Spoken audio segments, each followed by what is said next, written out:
Welcome into the show, everybody. This is the Farzy Show presented by Steven Singer of Steven Singer Jewelers. My name is Mark Farzetta. That was the most embarrassing loss I can remember.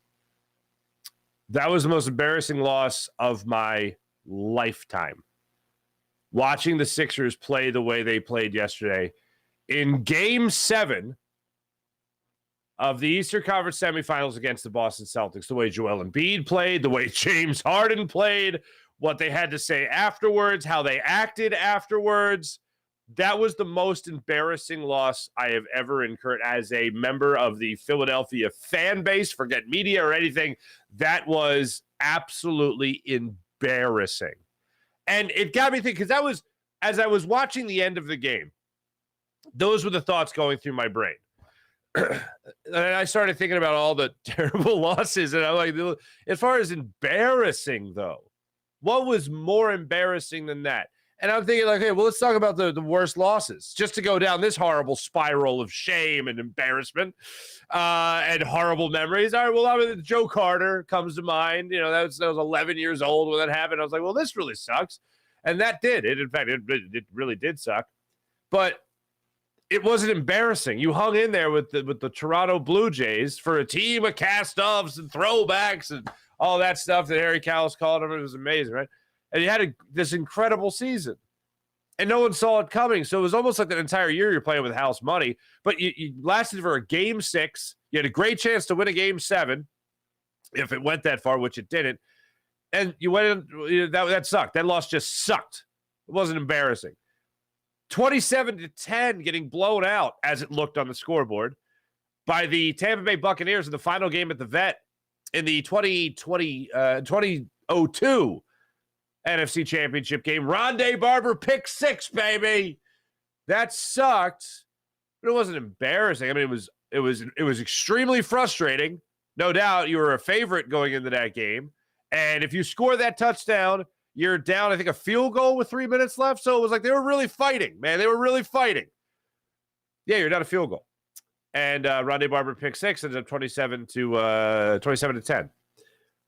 But you still felt like there was hope after that. Like Donovan, you're still in the early stages of Donovan. You felt like he was still a great quarterback. You're still going to take it really far. You can still win with this guy. It certainly didn't feel like it was the end of this Eagles run. It was the end of the Vet. May it rest in peace. But it didn't feel like the end. The Phillies just lost the World Series, and that didn't feel as bad as this.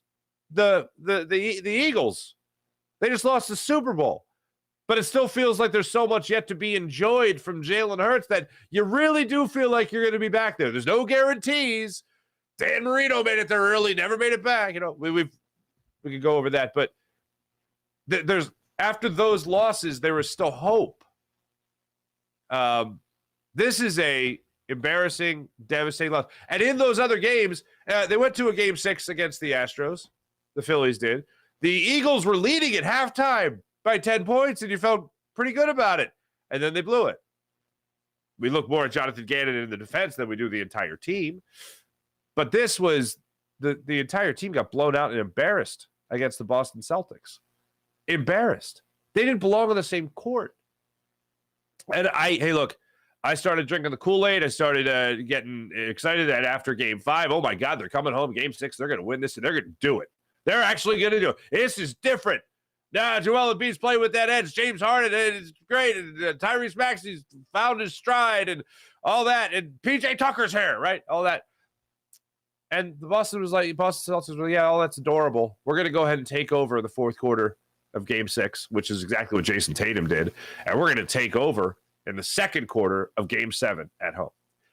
The Sixers gave us some more hope after that first quarter, and then they got outscored by 30 points the rest of the way. I am still in the process, not to use that word, but I'm still in the process of, like, in disbelief. Like, I'm still in the process of wrapping my head around what the hell happened yesterday. This is what kind of sick, twisted man I am. I even woke up this morning, went downstairs, the old television set, and I watched the game again. And I was like looking for things that Boston was doing that completely nullified Joel Embiid or James Harden or Tyrese Maxey. I mean, Tobias Harris was your leading scorer yesterday. I don't even know the last time that happened. But Tobias Harris was like in a game where you had Embiid and Harden. I don't know if it's ever happened where Tobias Harris was your leading scorer. And I'm like, maybe it was the playoffs against the Hawks that jumps to mind for some reason. And I'm like, it doesn't matter. I got to like the second quarter, and I was like, it doesn't matter. The Sixers got blown out. The Sixers looked like they didn't even belong on the same court. You didn't need to watch it again. There was no technical thing the Sixers did that or didn't do that was the difference in this game. I hate to bastardize Jason Kelsey's line, but it's the whole team. And it's the fact that Joel Embiid played terrible. The MVP of the league looked like a commoner. He looked like a role player that was just thrown out there like, hey, everyone else is injured, go out there and play. Or this is garbage time, go out there and play. That's what he looked like. James Harden in this game yesterday didn't even crack double digits in scoring. The Sixers didn't even have a 20-point score in this game. They shot, again, a lousy 21% from the floor. They shot in game 6, I believe it was 23% from the three-point line. And I'm watching, and I'm in disbelief. There's no one thing. There's no technical thing. There's no, oh, Doc Rivers did this instead of that. That's why they got blown out. No, everyone played terrible. Everyone played like they weren't ready for the moment. Everyone played like the moment was far too big for them. And they've lost game 7s. They were right there with Toronto. I feel like I'm mentioning every horrible loss in our recent, 30-year history of Philadelphia. In my history, I guess. Lifetime 40, but whatever. But when it comes to this, it's like you were there in the end against the Raptors, quadruple doink. You were there in the end against the Hawks, past the Thibault, and we'll get to that more in a second. But this was a game that you felt like you were there. This was a game that you felt like up until game 6, you felt like you were right there, hand in hand with the Celtics team. Up until the fourth quarter of game 6, you were right there with the Celtics team. And then they just absolutely blew your doors off in the second, third, and fourth quarters of this game. And I give all the credit in the world to Jason Tatum. God, what a hell of a basketball player. And I know I had some arguments with people about what he was going to be bringing to the table in this series. You didn't have that great of a series against the Hawks, and he came out not exactly on fire in this series by any means. But you knew it was in there. Jason Tatum did exactly what you wanted to see from Joel Embiid. Their star did exactly what we wanted our star to do, which is rise to the occasion. Jason Tatum rose to the occasion. Joel Embiid shrunk. James Harden shrunk. It was awful.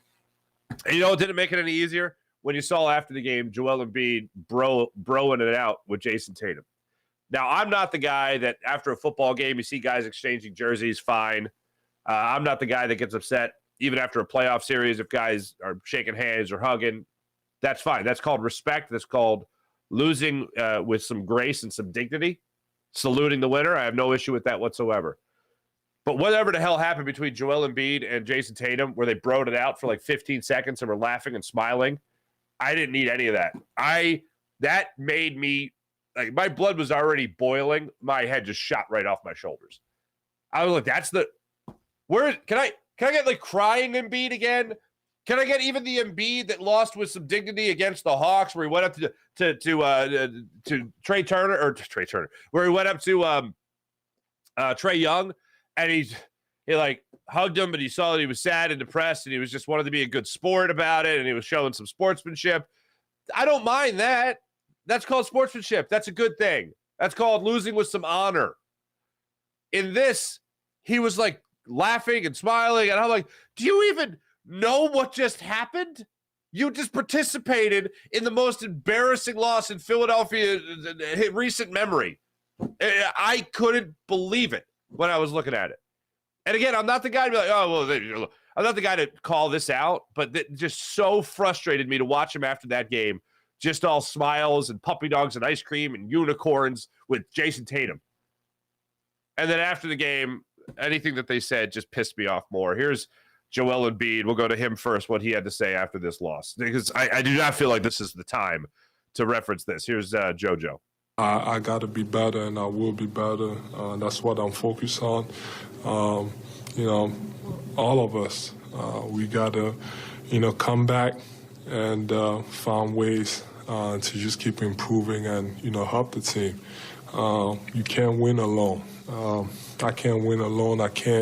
Me and James, we just can't win alone. That's why basketball is played 5-on-5. So, we just need everybody to just, try to keep finding ways to get better, and, we'll be fine. You'll be fine. You'll be fine. Okay. You'll be fine. Now is not the time for the we can't win alone. Can we win with you is the question. It's no longer can James Harden and Joel Embiid do it. It's can the Sixers do it with those guys? That's more the question right now. That's more of the appropriate question. I love Joel Embiid as much as the next guy, and I have enjoyed the hell out of his career. But he hasn't won. He hasn't played in the Eastern Conference Finals. You can now say that about Joker. He's playing in the Western Conference Finals. The guy that the Sixers let go of, do we even need to get into this? Jimmy Butler is going to be playing in his, third Eastern Conference Finals in 4 years? Things have worked out pretty well for Jimmy Butler. That guy's playing in the Eastern Conference Finals. Jason Tatum, Jimmy Buckets, those guys have taken their teams to the next level, and they have elevated the play. I'll tell you the moment I realized that the Sixers team was going to lose Game 7, the moment I realized it is when Joel Embiid said what he said after Game 6, which is, as a big, it's difficult for me to go out and get the ball. How did you win MVP again? How are you a two-time scoring champion? It's difficult for you. First off, your teammates should be looking for you. And second, if you're double teamed, which you have been throughout the entire series, you've been doing a great job of being a point guard at the elbow. So you can find open teammates. Look, you can boil it down to its simplest form. Yes, Sixers missed a lot of shots. They also played like crap. And to hear from the MVP after Game 6, it's difficult for me to go and get the ball. Are you serious? Oh, we're loading up on the excuses already, are we? Great. And then to see their hearts just cut out in the second quarter, like there was no life after everything that went on, it's ridiculous. But to hear the phrase, you can't win alone. Hey, look, I understand that the Sixers need help. And I know this offseason is going to be a very definitive fork in the road for the Sixers. I'll tell you right now, I don't want Harden back. I hope he opts out. I don't want him back. Everything's on the table as far as this offseason goes. Everything is on the table as far as this offseason goes.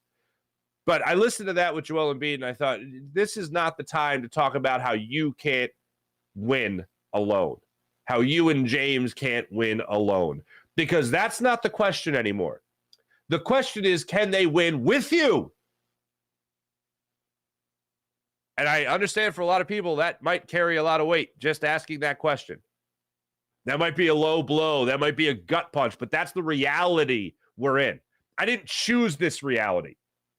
I was in support of the process, not in the way that a lot of people were in terms of unlimited amount of time to try to make a winner.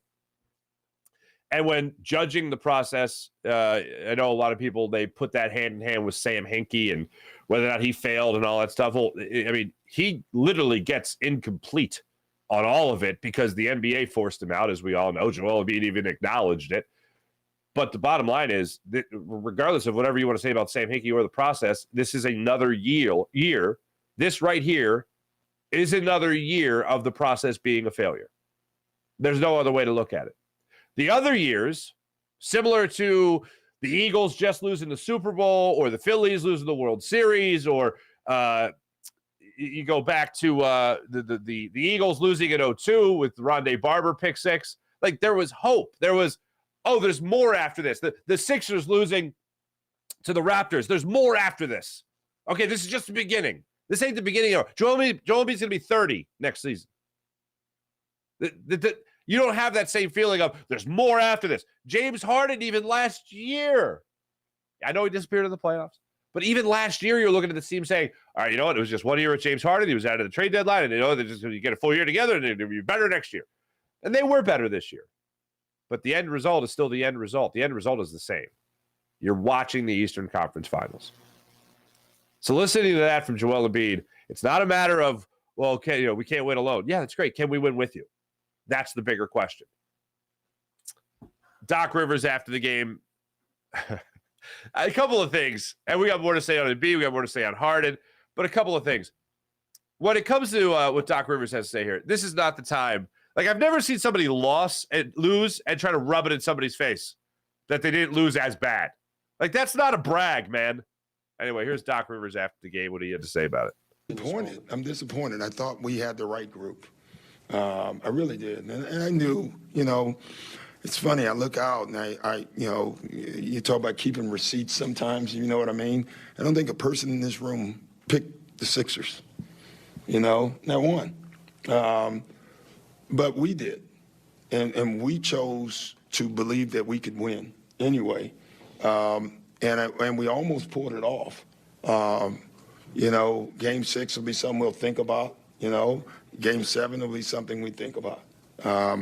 But as far as our guys fight against everybody who picked against us, they didn't care. They thought they could still win this series. And that's something good about our team. What the hell is that? You all said we were going to lose, and I kept receipts, and we didn't lose as bad. We didn't lose as bad. Dude, I hate to tell you this. I'm dating your girlfriend. Oh yeah, my girlfriend's leaving. Yeah, your girlfriend's leaving you. Well, she didn't leave me that quickly. She's still with me now. What? Doesn't really hit. Doesn't really land. After the game, I felt like a common theme, other than Tobias Harris, so I think called it what it was, which was the mental toughness is something that needs to be worked on. Because it certainly evaporated quickly in this series. Like the start of the fourth quarter of Game 6, it was gone. Any mojo, any good juju the Sixers had going for themselves was gone. And I want to acknowledge something right out of the gate. Well, first off, with Doc Rivers, after that comment, I don't think he's back next year. If he is back next year, James Harden's not. That's what I've deduced from the post-game comments there. They literally, I think it was Marcus Hayes, the Inquirer, asked the James Harden fellow after the game. He said, what's your relationship with Doc, and do you want him back next year? And all he really said was, it's fine. The relationship's fine. He didn't say like, oh, yeah, I want Doc. Yeah, we'll run it back. No, that didn't happen. So either James Harden's here and Doc is not, or Doc is here and James Harden's not. Personally, I'm done with both of them. I'm done with both of them. Because I feel like this has run its course, and we're out. Everything is on the table as far as this offseason goes for the Sixers. I'm not making predictions that something is definitely going to happen, but I will make this one prediction that if Doc is here, Harden's not. If Harden's here, Doc is not. This one prediction I will make about the offseason. But as far as Joel Embiid being traded, I don't think that's happening. As far as them bringing in another big star, I don't know. But I am for as much change as possible going into this offseason. Tobias Harris, it's going to be tough to move him. You're going to have to eat a lot of money, unfortunately, but I think that's one thing that's going to happen. I think this is going to be a very different-looking Sixers team next year than what we have seen. And I don't think it includes James Harden. I don't think it includes Tobias Harris. I think there's going to be a lot of change. You're going to have to eat a lot of money, and it sucks, but I think that's going to be part of it. And here's one thing I know, and I love Tyrese Maxey. I think a lot of people love Tyrese Maxey, but it's not just Joel Embiid and Tyrese Maxey next year. For the Sixers to really give you any confidence that they're going to be anything better than what they have been, which is a second-round playoff team, they're going to have to add another star. And I don't know who that star is. I don't know if that's Dame Lillard, and I know now Stephen A. Smith is trying to make his campaign for his Knicks to go get Dame Lillard, but they're going to have to add a star. And they can't be reliant on Joel Embiid. They have to rely on somebody else. And if Joel Embiid is going to talk about how difficult it is to get the basketball in his hands at the end of, in the most crucial part of the season, the MVP of the NBA is having trouble finding the basketball, getting the basketball in his hands in the most crucial point of the season, well, then he can't be the guy. than everything everyone ever said about a big not being able to lead a team to victory in this era of basketball, you're exactly right. Then you're going to need to get somebody that's going to have the ball in his hands that you can look at as a clutch scorer. And I don't think that's James Harden. 2 40-plus point games in this series. 9-point game in Game 7. That's embarrassing. That's atrocious. That's what the two had to say after the game. But I think Tobias Harris. But I do want to get to this real quick because I saw it on the Jacob Media YouTube channel. And I just want to let you guys know that I'm paying attention and I got you. Where you at? Shooter McGavin 18. Shooter McGavin. Al Horford is your daddy and Anna is your godmother. I don't disagree. Doc is so sad playing the no one believed in us card, laugh out loud. I don't disagree at all. I just want to read from the haters. And you know what? I can't even call you a hater because you're just spitting facts. Anna Horford, though, I don't know about being a godmother, but Al Horford, I will say this. He D'd up Joel Embiid and returned to daddy form. He absolutely did. And I have been saying that you look at this series and how it played out. Joel Embiid had cracked the code on Al Horford. We no longer had to worry about Al Horford. These are things I said. You don't have to worry about Al Horford being the guy that was going to manhandle Joel Embiid again and again and again. He certainly looked like he was manhandling him in Game 7. Of all the games to pack it in, Game 7 of the second round of the playoffs, Eastern Conference semifinals, that's the game that they chose to pack it in. That's the game they decided they couldn't crack the code of Al Horford. Al Horford had another level to go to, and Joel Embiid didn't. There's no excuses for that. So this leads us to the conversation of the process. I mean, it's a failure. Again, it's a failure. And this particular playoff loss is the most devastating. I've described it as the most embarrassing, and it is. The most devastating by far. Because after the quadruple doink to the Raptors, you had a feeling of, there's some big decisions to make. Jimmy Butler, Tobias Harris, what's this team going to do going forward? What's this team going to look like? I really hope they keep Jimmy Butler. And obviously, we know how that ended. But you still had Joel Embiid. You still had Ben Simmons. Oh, God. You still had a feeling of, okay, well, this team's still young. This team can still turn a corner. This team can still get some more help. And that Sixers team with Jimmy Butler is still the best Sixers team I have watched. Since Allen Iverson, of course, the 2001 finals. I think that's obvious, but I'll mention it for those that don't know. That Jimmy Butler-led team was the best brand of basketball I've watched the Sixers play since Allen Iverson was here. And I was hoping that wasn't going to be the case. I was hoping that we would see Joel Embiid continue to perform well and better and improve in the playoffs. We haven't. I was hoping you'd get another star in here that would help Joel Embiid along, and we were hoping that Ben Simmons would develop into an even bigger star, and that didn't happen. You got James Harden here for the trade with Simmons, obviously, and it didn't bear any better fruit than anything you had already experienced. And when you talk about the process, you can talk about all the players you missed out on, and I know people will say, oh, Giannis, everybody passed on Giannis. And it's like, yeah, did everybody get 2 picks before Giannis? Did everyone get 2 players before Giannis? Because the Sixers got 2 players before Giannis. With the trade, they later got 2. They got Michael Carter-Williams at 11, and they also traded for who was number 6 in Nerlens Noel. So they got 2 players before Giannis. I don't know anybody else that did that. So for the people that want to be like, oh, casuals will say that they passed on Giannis. Yeah, twice. I don't know anybody else that did that twice, like the Sixers did. So that's frustrating.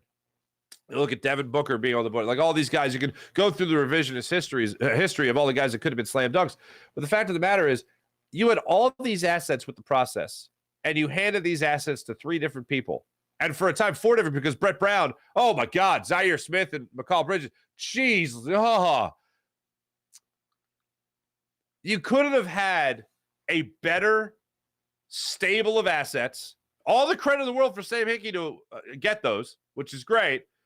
And then to hand that to 3 different people that thought, or 4 different people that thought, no, here's what you do with them. No, I know what to do with them. Here's what you do with them. And to have that botched and botched and botched and botched is awful, because if you were a person that said, you know what Sam Hinkie's doing is right, and I was that person, but I didn't give him the extended amount of time. This is where I differ from the Hinkie'ites, because you can differentiate. You needed to be terrible. You needed to rebuild. I didn't think Andre Iguodala and Drew Holiday were going to lead this team to a NBA championship. So the Sixers, a year after they lost that Game 7, and I've given this history lesson plenty of times, after they lost that Game 7 to the Boston Celtics at the at the Boston, I don't even want to call it the Boston Garden, the TD Bank Garden, I think it is, at the Garden, whatever. They had another year of being terrible, and then they traded Drew Holiday, and the process began. I knew going into the series that that's what was riding on. I knew going into the season that the whole process was riding on this series. And again, it's lost, and it's another year of a failure for the process. But when you go back on the history of it, the only other way to avoid this long run here of continued failure in the second round, the only other option is maybe a GM took over that really knew how to build a team. And I think Hinkie knew how to acquire the assets. There's just no proof that he knew how to build the team. Like, what people don't realize is, even if he would have gotten even if he had Joel Embiid and watched the maturation of Joel Embiid, would he have traded him too for more assets later? Thinking, well, Big's still not going to win in this league, so maybe I'll trade him and we get some more assets. And before I get that guard, that dominant guard. Because he could have thought that after 2 years of Embiid actually playing, assuming Hinkie was still around in this alternate universe. Could he have looked at Joel Embiid and said, yeah, I love him and he's great, but a Big will never win. I'll trade him for somebody else for more assets. And now that the process, again, is another year of being a failure, and I was having this conversation through text with PJ, producer Jim. It's like, all right, well, how fast is a city turned on an MVP? And I was already thinking, like, wow, is Joel Embiid on the table? I'm like, holy crap, Joel Embiid's on the table. I don't think he's getting traded, folks. But PJ brought up a great question. Is this the fastest a city can turn on an MVP? Oh, yeah. Oh, yeah. What would it take? Well, it would take losing again in Game 7, certainly. But it would also take being embarrassed in that Game 7. Oh, that happened. And it would also take dabbing it up with the opponent in a jovial fashion after you just put in the worst performance of your career. In the biggest moment of your career, you came up the smallest in your career. That's pretty awful. Oh, and after the game, tell everyone that you can't win alone. It's not me. Look at everybody else. Oh, and also tell me after Game 6 that it was hard to get the ball. Tell me that, please. Yeah, that would put people, that would rub some people the wrong way and say, oh, I can totally see why they would trade him. It's so horrible. It's absolutely ridiculous what we're watching and what we have watched. And Philadelphia fans, I give you credit, man. I'm one of you. I'm one of you. But for everyone else, I'm not including myself in this. I give you, the sports fan of Philadelphia, a ton of credit. You're still here. After saying, you know what? No, let's throw. And a lot of people were on board with like a 3-year plan with Sam Hinkie. I'll give him 3 years. I acknowledge that Andre Iguodala is not going to be the guy. I acknowledge that Drew Holiday is not going to be the guy. Let's rebuild. Total breakdown and rebuild. I was with you. And we gave patience. We forfeited 3 years of Sixer basketball, 3.5 years, really, of at least thinking they had a chance. And we watched the most horrible, like 18-win seasons, 9-win seasons, 12 wins, or 19-win seasons, 12-win seasons. We watched that crap, all for the investment of time that it would pay off later. And it hasn't paid off. You still haven't gotten past Game 7 of the Eastern Conference semifinals. You didn't do it with Drew Holiday and Andre Iguodala. You didn't do it with Jimmy Butler. You didn't do it with Ben Simmons or Joel Embiid still. You didn't do it with James Harden and Joel Embiid. And you still haven't done it also with Tobias Harris. 22 years.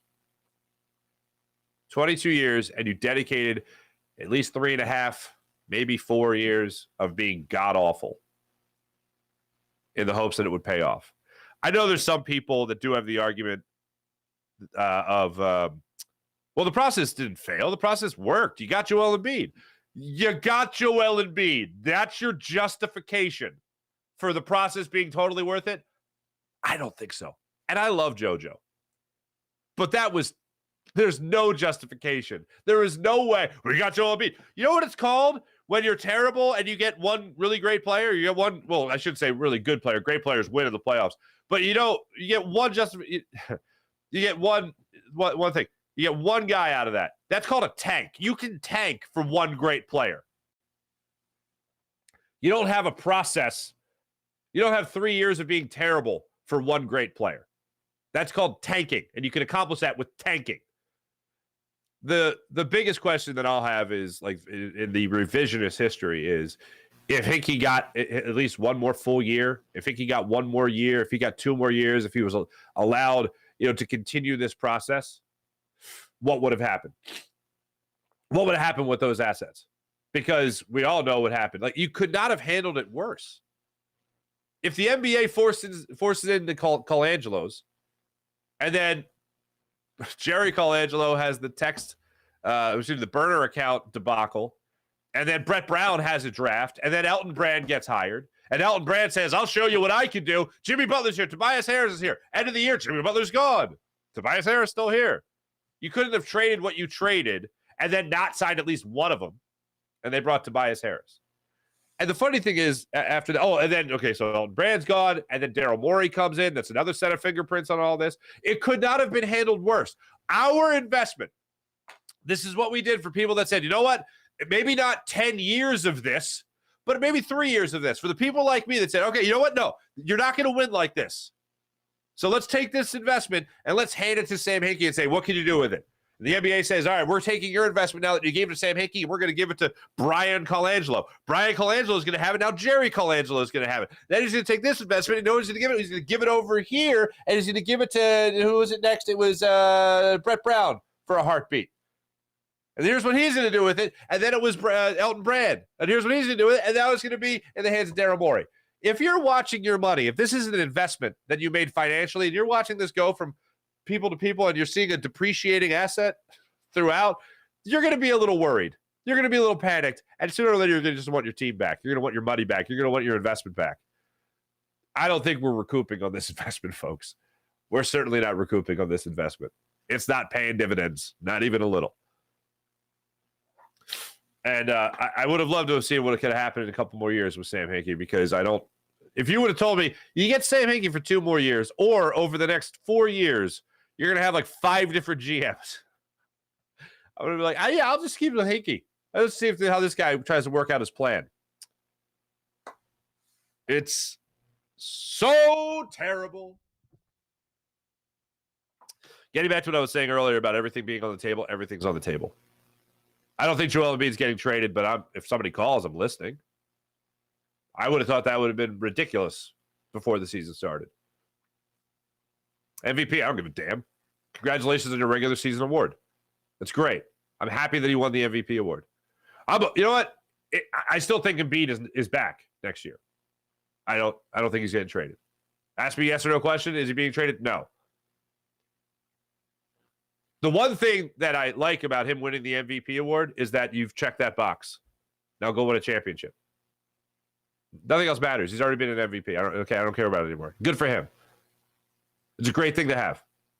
You know what's better to have? A parade. An appearance in the finals. That's good. This team, and people were already at it. Not the majority of people, but a lot of people. We're already at the point of, wait, just make it past the second round of the playoffs? That's what we're lowering our bar to? Well, yeah, at least it's a step forward. But now it's like people don't even give a damn about that. It's championship or bust. That's where it is right now with the Sixers. So whatever team comes back on the court wearing a 76ers jersey next year, you better make it to at least an NBA Finals. You better win an NBA Finals. For any of this to actually be worth it, for all of this just to lead to bigger heartbreak, yeah, no thanks. As a fan base, we gave the greatest commitment you could possibly give to a team. We embraced losing. The fan base didn't shrink or go away. It grew during the process years. People with this heavy investment became more passionate about this team than almost any other team we can remember. And this is what's being done with it. We're not getting the return on the investment. And that's what absolutely sucks. Speaking as a Philadelphia fan. And after the game, I stared at the TV, a beautiful Mother's Day. We celebrated Mother's Day. I cooked. I made cacio e pepe, right? I made cacio e pepe. I made that. I made some ribs. I made some pork tenderloin, okay? I had this nice spread out. My mom was over, my mother-in-law, my brother, my sister-in-law. The family was over. We were having a great, beautiful time. And I sat down at 3:10, put the Phillies on, and I told you guys I don't do this, but I had to do it yesterday, doing the Jacob Media Phillies postgame show and doing the talking Sixers, obviously. I had the one TV on, two TVs next to each other, that whole setup. I don't have the attention span that most people have, unfortunately. I'm all over the place. But I had to do it. And I was watching the Phillies at 3:10. I was watching the Sixers over there at 3:39. 3:45 is when I think it actually tipped off. And I'm going back and forth, and I'm watching the Sixers in that second quarter, and I go, they're done. They're cooked. They're done. Tatum is unconscious. 50-plus point performance by Jason Tatum. He, like I said earlier, he did exactly what you wanted Joel Embiid to do. But unfortunately, Jason Tatum rose to the occasion, and Joel Embiid shrunk, as did James Harden. Getting back to the other point here about everything's on the table. Again, I'd love to see Tyrese Maxey be the guy next to Joel Embiid. I don't see it happening. But I think everything is on the table this year, this offseason for the Sixers in terms of if you get calls about Tobias Harris, obviously. James Harden, the player option, see you later, hopefully. Doc Rivers. Doc Rivers just lost to a 34-year-old first-time head coach that was given the team in an emergency situation because they had to fire their head coach, Ime Udoka, for the scandal up there in Boston. What does the head coach even matter? Monty Williams just gets let go, and he's a hell of a coach.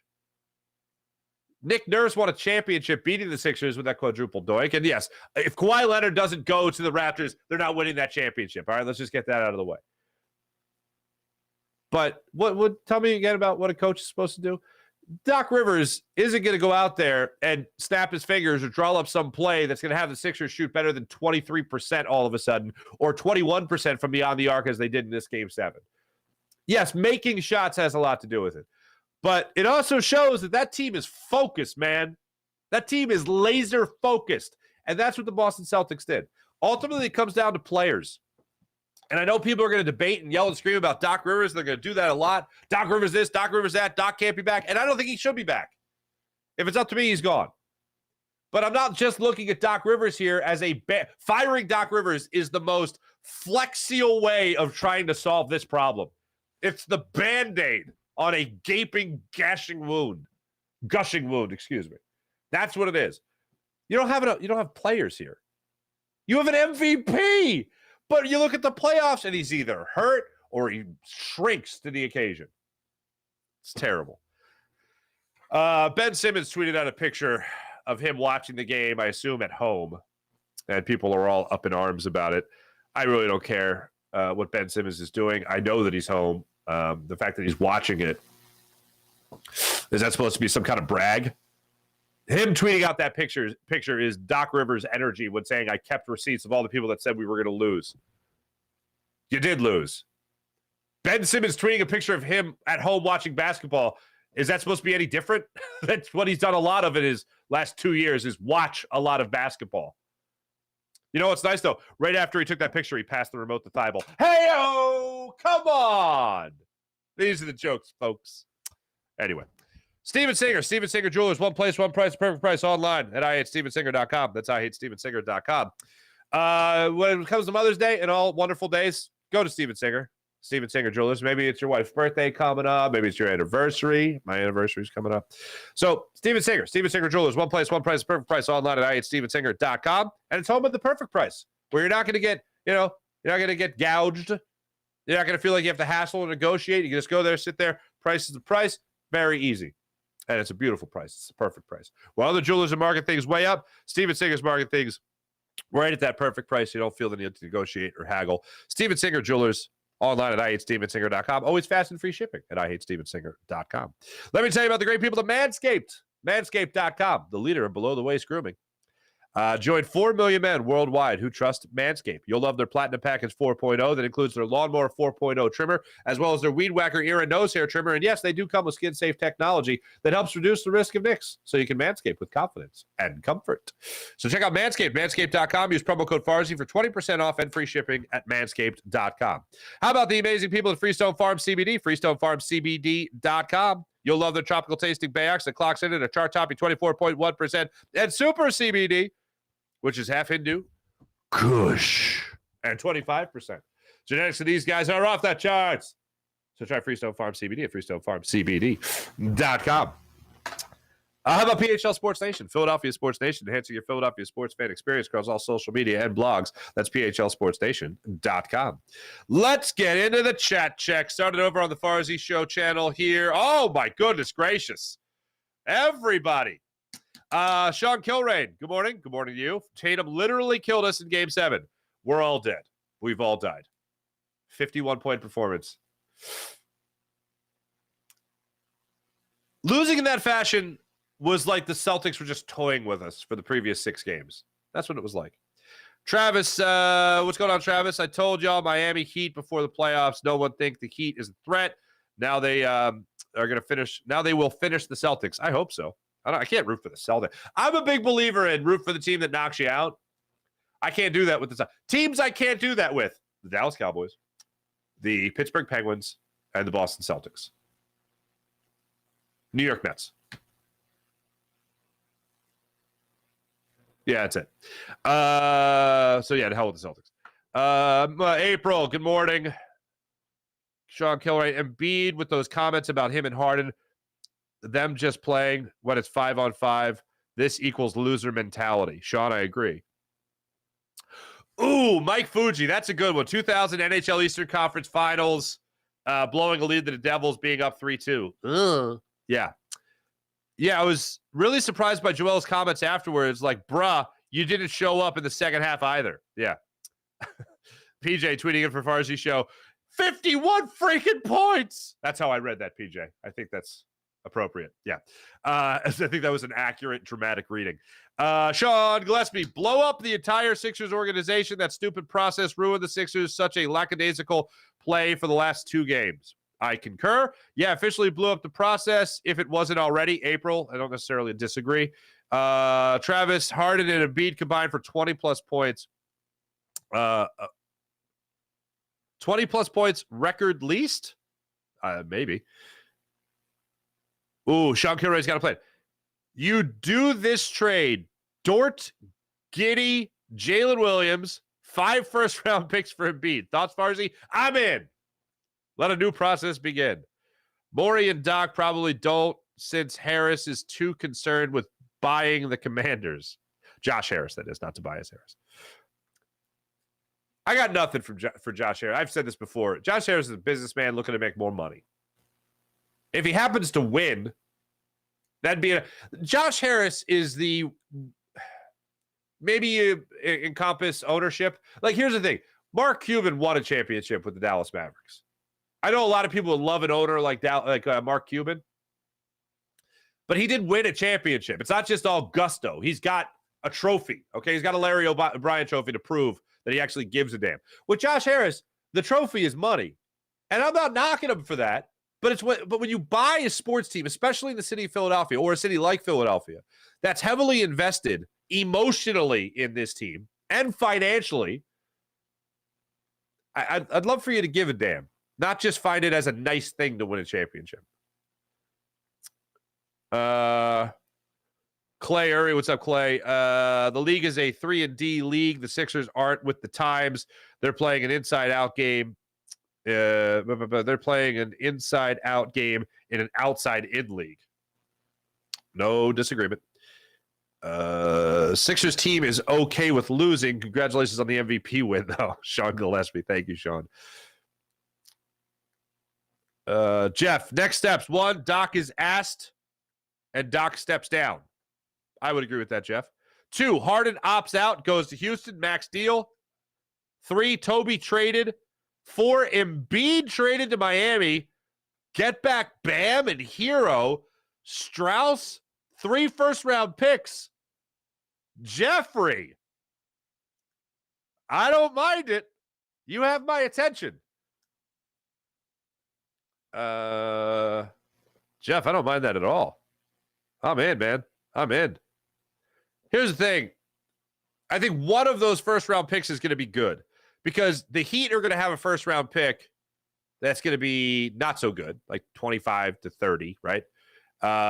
Sixers will have their own first-round pick so that you can package those two and move up if you needed to. Yeah, Jeff, I don't disagree with any of that. Like, if you're reading that to me last year, I'm going, how dare you, sir? This year, I totally get it. Everything's on the table. I know Doc wasn't playing every damn team. Players give up. Bona fide trait. Yeah. Jim, watching sports is a waste of time. My nephew's like that. My godson, God bless him. He's like that. He doesn't care. He's like, why are we watching this? He's 9. Why are we watching this? What? So what if they win? What do we get? Like that's he's a brilliant. He's skipped a grade, brilliant kid. And his mom's like, a sense of community. We get a sense of community, and we get a parade. He likes parades. It's a parade. I'm like, I'm not gonna like try to sell him on sports, but that's his mindset. I don't blame him. Like a day like yesterday reminds me that we're sitting there and we're essentially, yes, I believe in it. We get a sense of community. We get a sense of like being on the same page as everybody else in our city, and you get people united, and we're dancing in the streets, and we're having parades, and like just the Eagles run was so much fun this year. You know, it was great. There's nothing else that really bonds us like that. So that's what I love about it, in all honesty. And then I appreciate the athleticism other than that. But yeah, while I'm watching a game like last night, and I'm attempting to disassociate, and I'm watching the Sixers get blown out, I'm like, why do I care as much? Like, I'm rooting. Essentially, what I'm doing is rooting for other people's success that has nothing to do with me. That's what I'm doing. So frustrating. There are some quality coaches out there with Monty, Nick Nurse, the Bucks coach. Yeah, but it's like, Fuji, I agree, but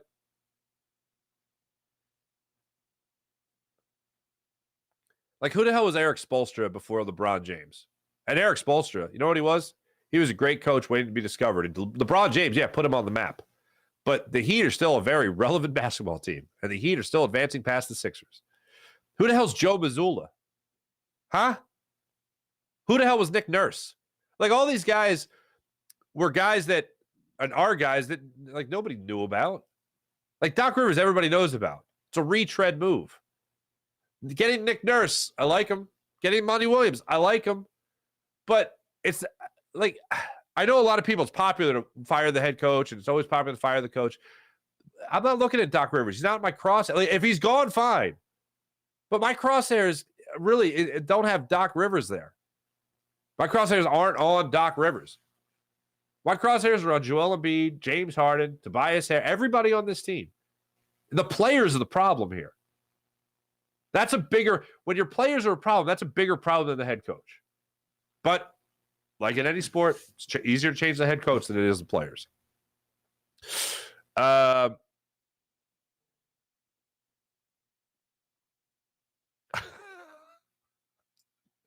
Clay, I feel this analogy. You know what this last game reminded me of? It reminded me of Rocky when Adrian didn't want him facing Apollo again. It did, yeah. But I was waiting for that win. Come here. I have that's my Adrian impression. Come here. Win. What are we waiting for? Yeah, there was no what are we waiting for moment.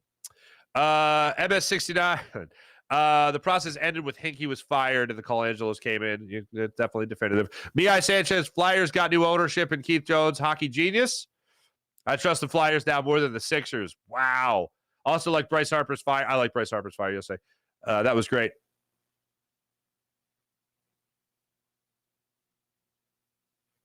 Scam Hickey. That's funny. Thanks to everyone in the chat on the Farzy Show channel. Let me get the people over here at the Jacob Media YouTube channel. I want to get you guys as well. Jay Dell, please block me. No. Just Atib, Philadelphia charmingly. Oh, Charmany Sixers. Charman. I see what you're saying. The team is so soft. Starts at the top. Get it? Because they're soft. All right. Anyway. King Pooty TV, I just like reading your name. Thank you. Got to fire Doc. Let Harden go. Don't disagree. Masked Avenger. The only ones who were missing were the 2 MVPs. The supporting cast did what they were supposed to. George Niang on the bench grabbing Jaylen Brown. What the hell were you doing? Embiid is softer. Masked Avenger. Embiid is softer than the Queen of England, man. Well, that's not good considering where the Queen's at. Rest in peace. Farzy, I told you last show that Lizzo was warming up. The organization is soft. Just a tip, you bite your tongue, sir, or ma'am, when you're talking about Lizzo. Arthur, Shoel Amnes. I see what you're doing there, Arthur. Thank you. Shooter McGavin, Celtics traded up to get Kelly Olynyk 2 picks before Giannis. That's worse. Yeah, but they found a way to make up for it, though, didn't they? Just a tip, Bridges was the move for me that sent me off the cliff. Drew Holiday would have helped. Just a tip, I agree. Brother Hannibal. Jimmy Buckets leaving H. The McCall Bridges fiasco final straw. The franchise is a joke. This franchise is a joke. Brother, yeah, we're the punchline of the NBA right now. Embiid getting the MVP only emphasized the punchline.